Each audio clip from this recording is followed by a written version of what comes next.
என்னை பொறுத்த வரையில அரசு என்பது 24 மணி நேரமும் மக்களுக்காக செயல்படணும். மக்களுக்கு தேவையற்ற அலைச்சல் இருக்கக்கூடாது. நிர்வாகம் எளிமையாகவும் விரைவாகவும் வெளிப்படைத்தன்மையாகவும் செயல்படணும்.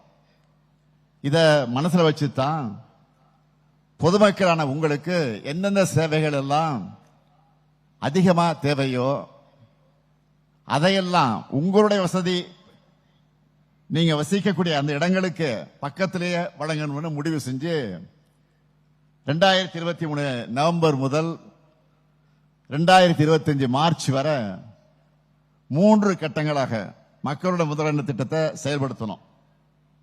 இப்படி தமிழ்நாடு முழுக்க 4835 முகாம்களை நடத்தி 23,50,000 மனுக்களுக்கு தீர்வு ஏற்படுத்தி கொடுத்திருக்கிறோம். இந்த திட்டமும் பொதுமக்களிடத்தில் பெரும் வரவேற்பை பெற்றது.